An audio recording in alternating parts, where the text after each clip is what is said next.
Ceci est un livre audio autogénéré par Google. Dédicace. Merci à Bernard Carrère et Maurice Diry pour leur lecture et leurs conseils. Je remercie également Sébastien Angoulot pour ses explications du vietnamien et du japonais, et Emmanuel Pellissier pour son illustration. Enfin, je tiens à remercier de tout cœur ma première lectrice, Anna de Beaudiry, sans qui je n'aurais jamais pu écrire cet ouvrage. Tableau des sons de l'anglais et du français. My train arrive à 10h15. L'anglais peut parfois nous paraître si simple. Pourquoi avons-nous alors tant de mal à comprendre les films ou les séries dans leur version originale? Pourquoi est-ce si compliqué de fredonner le dernier hit? Pire, pourquoi est-ce si difficile de se faire comprendre par un anglophone? Il ne cesse de nous reprendre pour finalement dire, nous semble-t-il, la même chose que nous. Où sont donc passées toutes les ressemblances avec notre langue, que nous pouvons repérer à l'écrit? L'anglais oral est-il davantage éloigné du français? D'ailleurs, d'où viennent ces ressemblances? La langue française nous sert-elle ou nous dessert-elle dans notre apprentissage de l'anglais? Si vous aussi ces questions vous préoccupent, je vous invite à partir à la recherche de leurs réponses dans les pages qui suivent. Écriture commune. La première raison pour laquelle nous comprenons la phrase écrite en anglais dans l'introduction est que nous utilisons le même alphabet. Nombreux sont les locuteurs dans le monde, y compris au sein de l'Europe, qui n'utilisent pas notre alphabet bicaméral. Nous devons cet alphabet à Alcuin, savant et théologien anglais de la fin du 8e siècle. Cet alphabet est appelé bicaméral, car les lettres capitales ont été distinguées des minuscules. Mis à part les accents que nous mettons sur nos voyelles, l'alphabet est donc identique des deux côtés de la Manche. Nous avons là un sérieux avantage par rapport aux Asiatiques et aux Russes par exemple, qui doivent commencer par apprendre cet alphabet pour pouvoir lire l'anglais. L'alphabet commun est donc le point de départ. Pouvoir déchiffrer n'explique cependant pas pourquoi nous parvenons à comprendre le sens de la phrase « My train arrive à 10h15 ». À moins de parler basque, pouvoir lire la phrase Iban ondat Sarabadoa ne nous suffit pas à la comprendre. Malgré des différences évidentes, le français et l'anglais ont donc manifestement des points communs. Lesquels? Origine commune? Le point de départ, l'indo-européen. Pour comprendre les relations qu'entretiennent les deux langues, nous devons commencer par leur origine. En 1782, Sir William Jones, un juge britannique domicilié en Inde, étudia les ressemblances manifestes des 4 langues les plus anciennes connues à son époque, le sanskrit, le grec, le latin et le vieux perse. Il arriva à la conclusion que ces 4 langues découlaient d'une seule et même langue, plus ancienne. Ce groupe de langues fut appelé l'indo-germanique, puis l'indo-européen, lorsqu'il devint évident en 1813 que la quasi-totalité des langues européennes faisait partie de cette famille. Bien qu'aucune trace de cette langue originelle n'ait été découverte à ce jour, grâce aux analyses linguistiques des langues indo-européennes, les spécialistes sont désormais capables de la reconstruire. De nombreuses langues indo-européennes sont dotées de mots similaires pour désigner l'hiver, la neige, le froid, le miel, les animaux, le loup, le cheval, l'ours et la végétation, par exemple le pin. Ces mots appartiennent au vocabulaire du climat subarctique, climat intermédiaire entre le climat tempéré et le climat polaire. L'absence de mots communs entre les langues européennes pour parler de la mer amène les linguistes à penser que les hommes qui parlaient cette langue mère vivaient à l'intérieur du continent. Très probablement du sud de l'actuelle Russie au Caucase. Du 4e au 1er millénaire avant Jésus-Christ, les populations qui parlaient cette langue se seraient peu à peu dispersées sur le continent. Séparées par plusieurs centaines voire plusieurs milliers de kilomètres, elles auraient modifié peu à peu la langue, chacune à sa façon, et plusieurs sous-familles de cette langue semblent ainsi avoir vu le jour. La zone en noir correspond à ce qui semble avoir été la région où la langue originelle était parlée. La zone en gris foncé et celle en gris clair correspondent aux régions où ces populations auraient migré entre le 4e et le 1er millénaire avant Jésus-Christ. Au fil du temps, les différences seraient devenues telles que des langues distinctes auraient peu à peu vu le jour. Le baltique, l'ancêtre des langues balto-slaves, le grec ancien, l'italique, dont est issu le latin, le celtique et le germanique. L'une des raisons pour lesquelles l'anglais peut nous paraître barbare se trouve peut-être dans cette dernière division. En effet, si le français et l'anglais sont issus de la même langue originelle, la langue de Shakespeare dérive directement du germanique alors que le français vient du latin. Mais qu'est-ce que le germanique ? En quoi cette origine différente est-elle significative ? Le germanique. Tout comme l'indo-européen, il n'existe à ce jour aucune trace concrète du germanique, aussi appelé germanique commun ou proto-germanique. Toutefois, les spécialistes s'accordent à dire que l'allemand, l'anglais, le danois, le norvégien, le suédois et autres langues et dialectes germaniques découlent de cette même langue. Le germanique semble avoir été parlé au nord du continent européen, à l'âge du fer, au milieu du millénaire avant Jésus-Christ.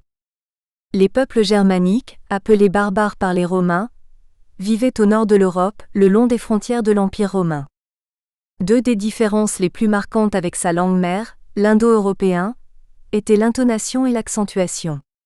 En indo-européen, il semble que l'intonation dépendait aussi bien du ton que de l'accentuation des mots dans la phrase, et l'accent des mots tombait souvent sur le suffixe ou la dernière syllabe.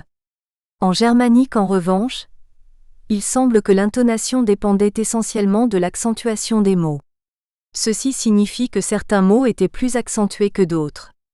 De plus, la syllabe accentuée était généralement la première du mot.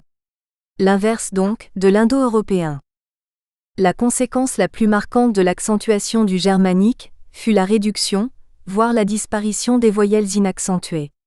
Par exemple, en vieil anglais, langue tout juste issue du germanique, le passé du verbe have conjugué avec sei se disait vdon, pour ne devenir que had en anglais moderne. Une mutation consonantique, connue sous le nom de la loi de Grimm, aurait eu lieu en germanique. Une série de changements phonétiques aurait transformé certaines consonnes occlusives, consonnes produites par blocage puis relâchement soudain de l'air, de l'indo-européen. Ainsi, des P, T, K seraient devenus F, PPVB déjà devenu P, T.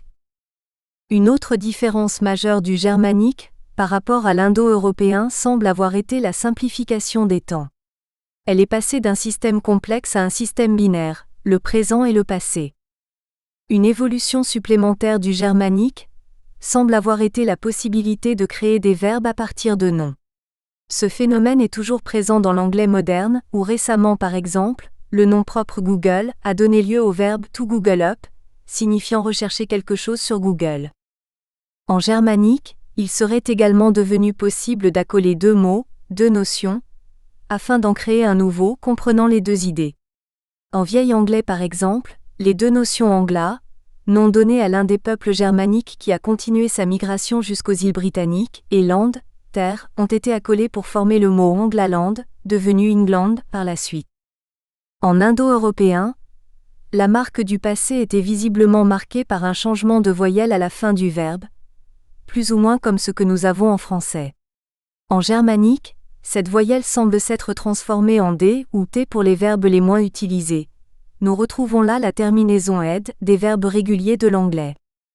C'est également du germanique que l'anglais tiendrait cette possibilité de choisir de placer le génitif, la possession, avant ou après le nom. Le frère d'Anna peut ainsi se dire Anna's brother ou the brother of Anna.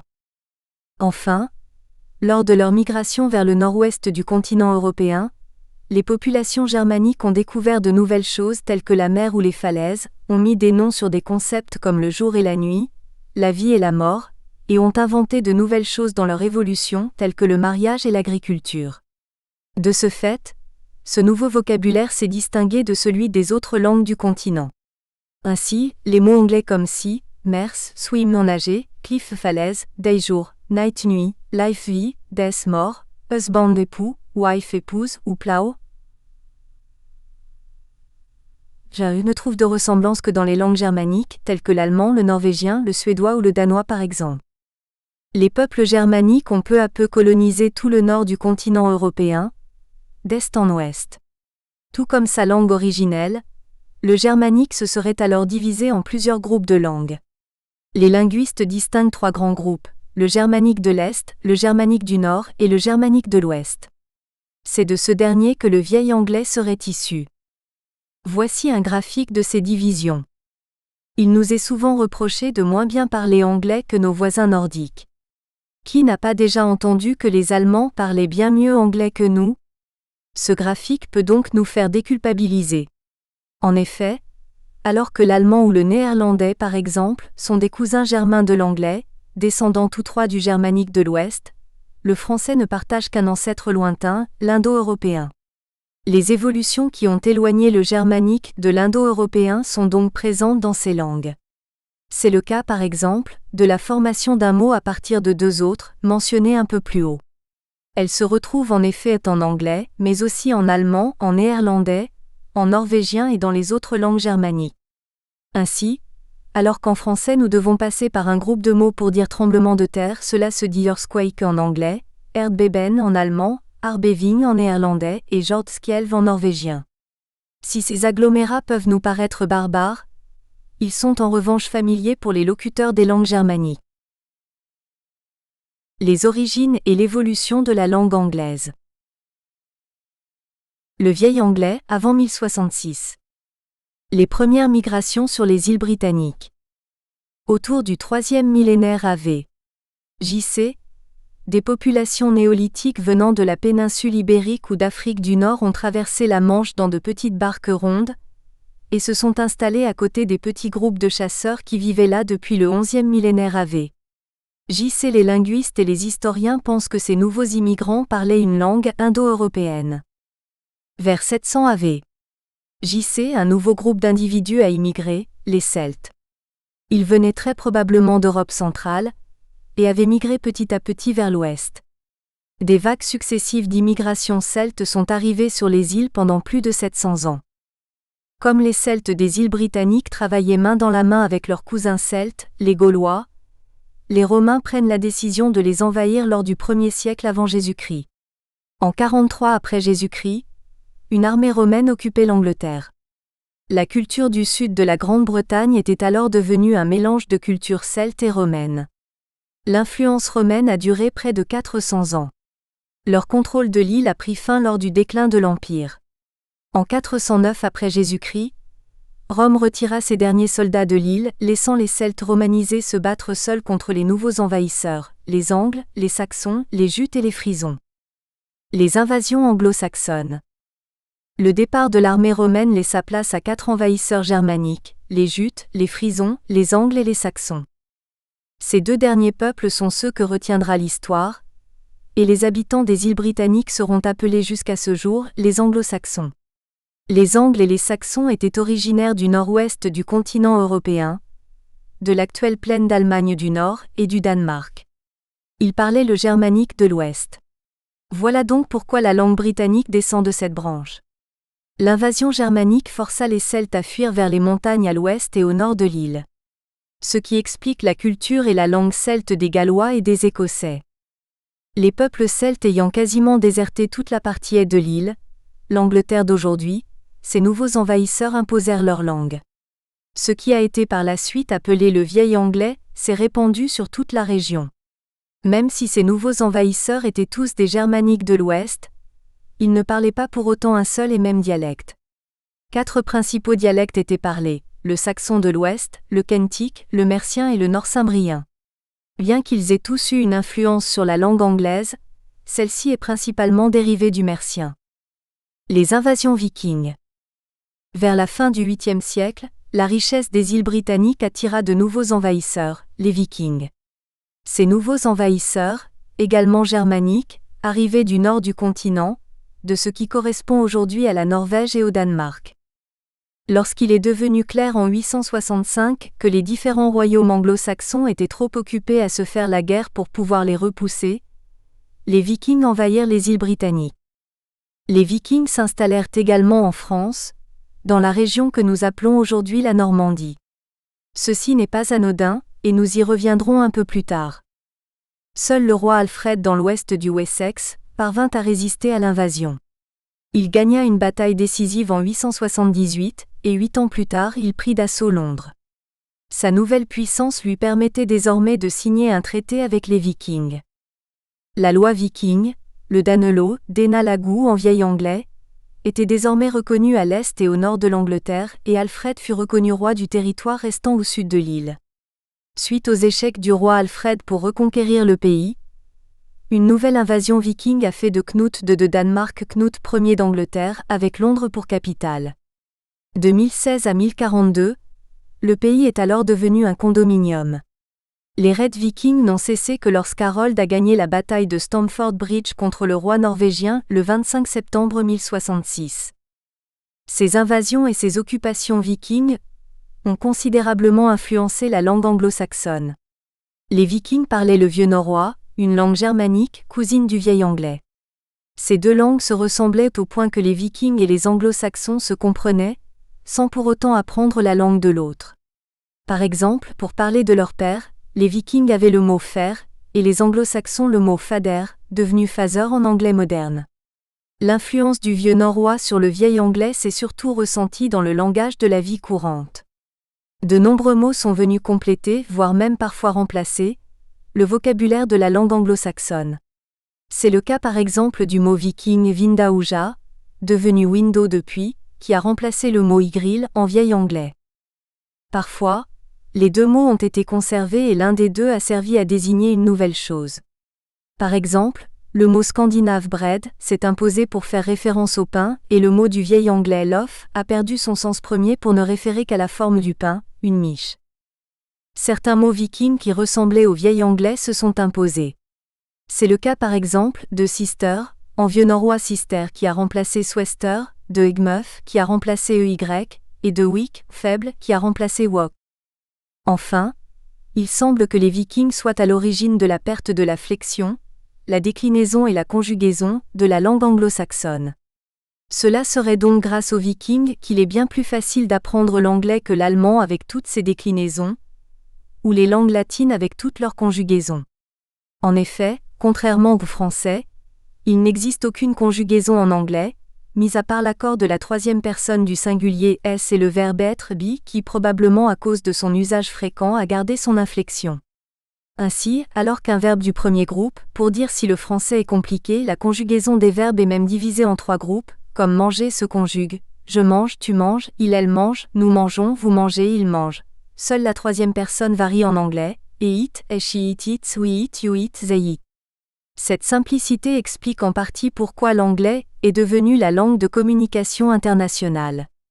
Cela facilite considérablement son apprentissage. Le moyen anglais, de 1066 à 1453. L'invasion normande.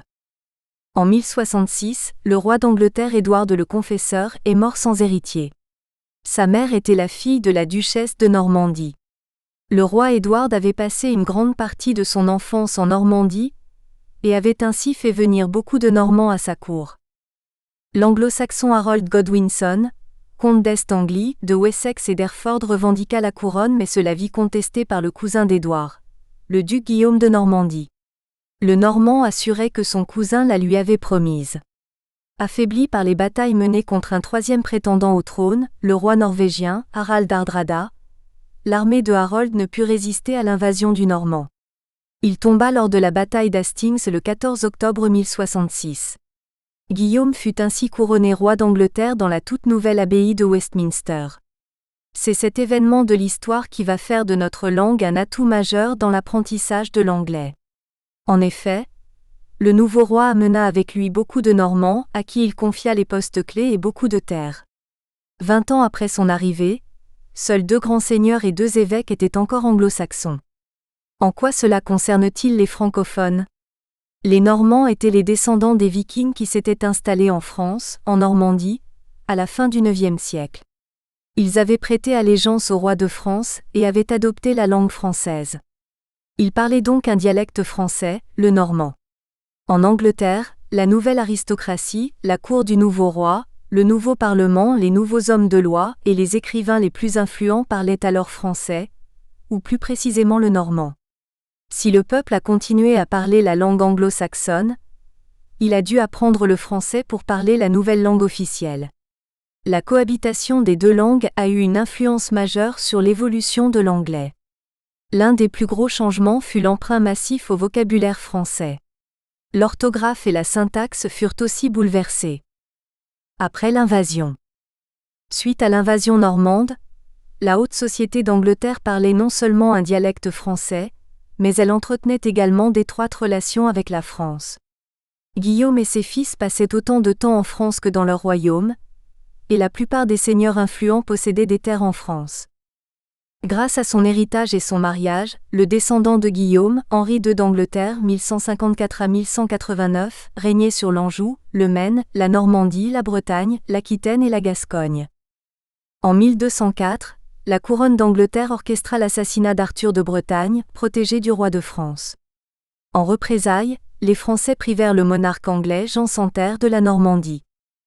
Les nobles qui possédaient des terres des deux côtés de la Manche furent contraints de choisir leur camp et d'abandonner leurs terres. L'influence normande sur l'Angleterre se vit ainsi réduite.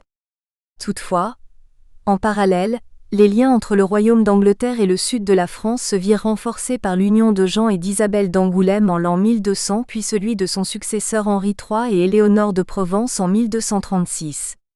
Ces deux reines et leur cour parlaient donc français, et la langue anglaise subit une nouvelle influence et de nouveaux emprunts de mots.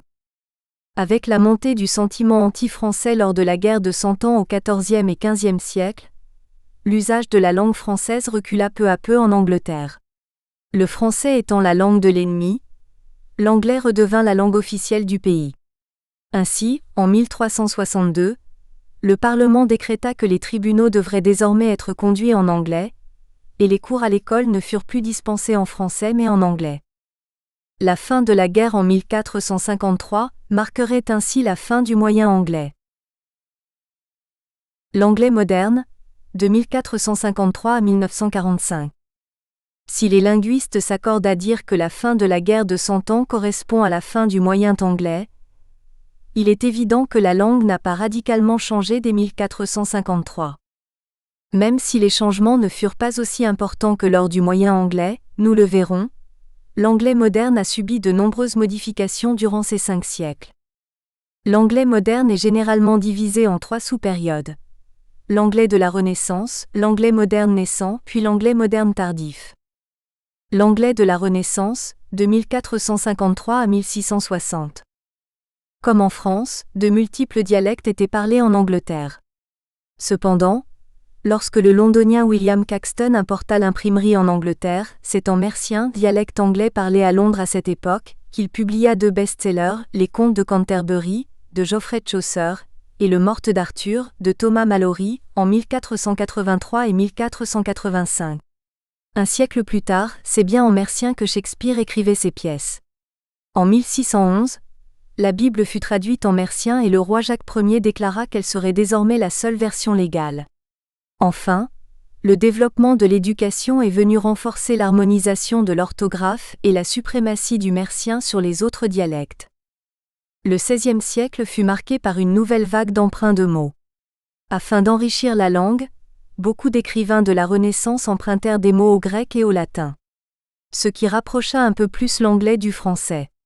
L'influence de l'art italien, florissant à cette époque, et l'intérêt grandissant des Anglais pour l'Italie menèrent à un accroissement de l'emprunt au vocabulaire italien, langue latine cousine de la langue française. Ainsi furent empruntés les mots balconi de balcone villa et antix, des antico par exemple. Le XVIe siècle vit aussi l'essor du commerce international, menant à une batterie de mots empruntés aux langues endémiques pour nommer les nouvelles choses.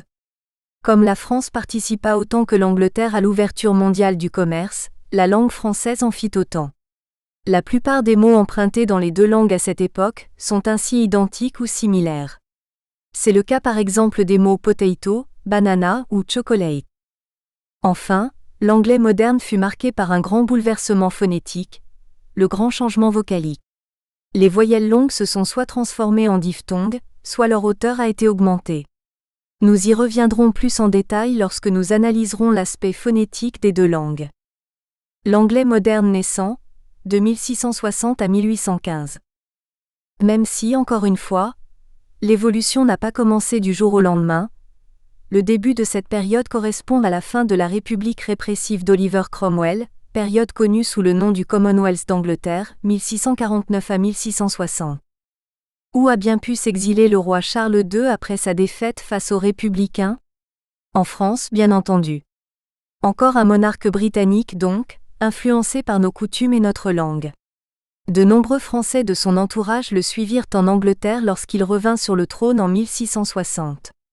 Qui plus est, l'édit de Fontainebleau signé par Louis XIV, révoquant l'édit de Nantes et privant ainsi les protestants de liberté de culte, força environ 75 000 Français protestants à fuir vers l'Angleterre.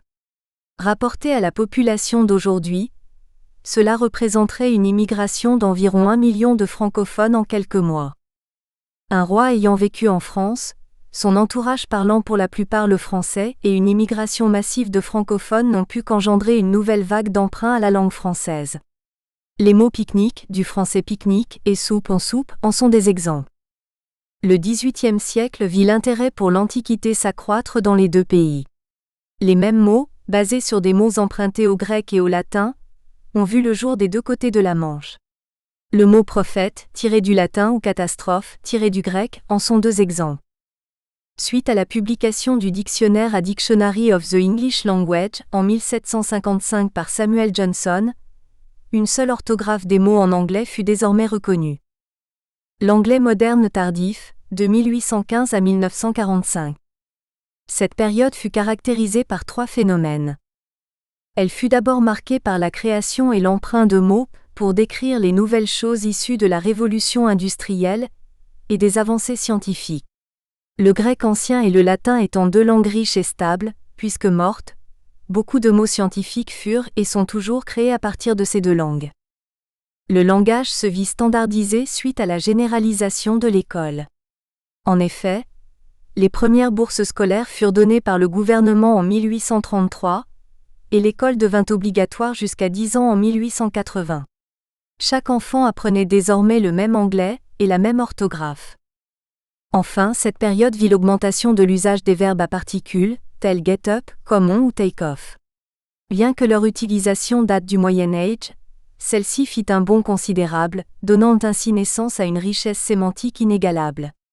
En effet, le verbe get, avoir, obtenir, par exemple, change totalement de sens selon la particule qui lui est accolée. Ainsi, get on signifie monter, get off descendre, get in entrer, get out sortir, get away s'éloigner, get back revenir, get aside s'écarter, get across traverser, une rue, get through traverser, une épreuve, un tunnel, ou encore get together se réunir. L'anglais contemporain, de 1945 à nos jours. Trois phénomènes semblent avoir façonné la langue anglaise depuis la fin de la Seconde Guerre mondiale.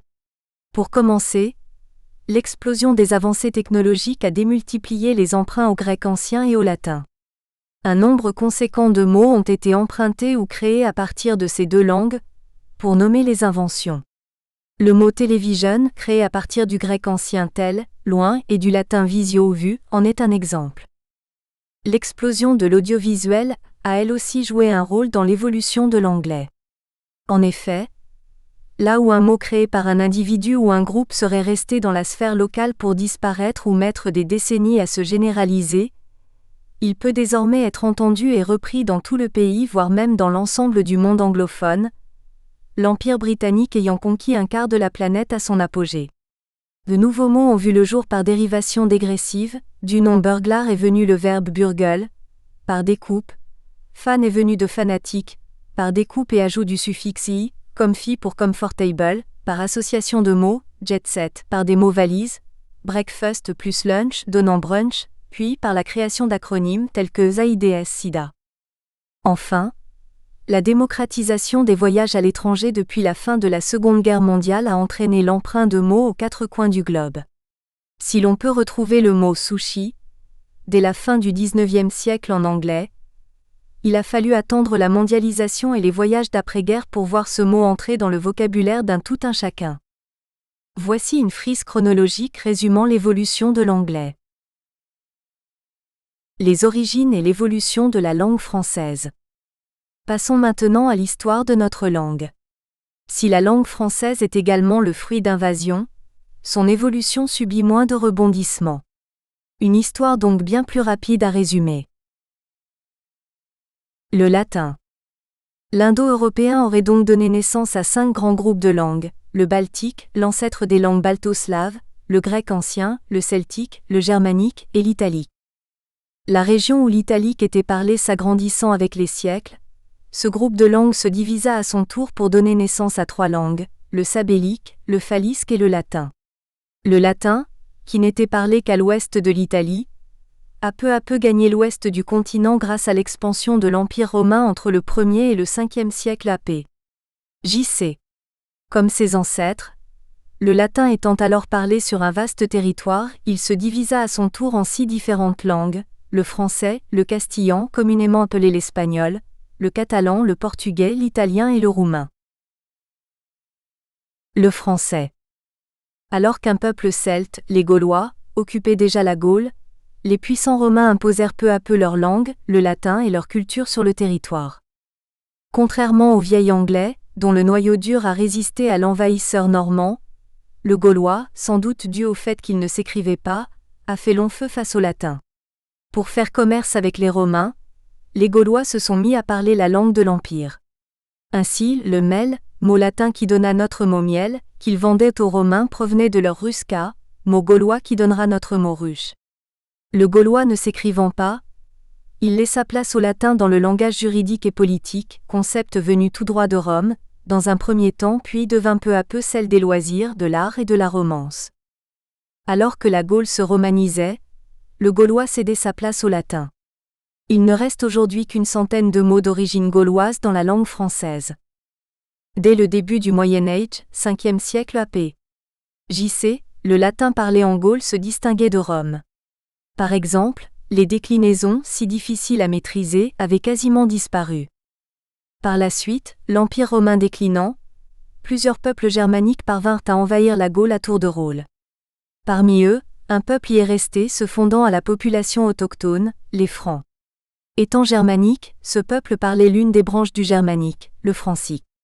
Même s'ils adoptèrent rapidement la langue parlée en Gaule, ils laissèrent leur empreinte sur ce qu'allait devenir, officiellement le 14 février 842 par les serments de Strasbourg, le français. Nous reviendrons sur les détails de cette influence des Francs un peu plus tard. L'ancien français se transforma peu à peu pour donner le français moderne. Tout comme l'anglais, les déclinaisons ont disparu et son vocabulaire s'est enrichi au fil du temps. Bien que l'on ne puisse parler de bouleversement phonétique pour la langue française, le français moderne subit depuis le siècle dernier un changement vocalique, la disparition progressive des diphtongues, à l'inverse donc du grand changement vocalique de la langue anglaise. Par exemple, il ne faudrait plus dire je balaye mais je balaie ou je paye mais je paie.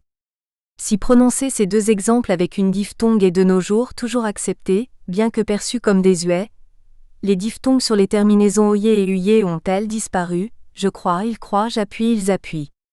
Si ce changement s'est accru lors du siècle dernier, il n'est toutefois pas récent puisque dans Le Dépit amoureux, Molière faisait du subjonctif voix un mot de 2 syllabes et ajoutait « Ceci est une ancienne prononciation qu'on entend fort souvent. Aujourd'hui voix est d'une seule syllabe. » Cette quasi-disparition des diphtongues dans la langue française, hors français québécois, où celle-ci peut être due à l'omniprésence de l'anglais, ont survécu, a rendu notre prononciation davantage tendue, nous éloignant un peu plus de celle de l'anglais. Nous reviendrons sur ces conséquences un peu plus tard. Comparons le vocabulaire des deux langues. Les ressemblances. Si nous avons parfois des facilités à comprendre l'anglais, c'est principalement grâce à un vocabulaire commun. D'où viennent ces ressemblances ? Les ressemblances venant de l'ancêtre commun, l'indo-européen. Dès lors que deux entités partagent un ancêtre, une étude du génome dévoile des gènes en commun. C'est le cas de nos deux langues.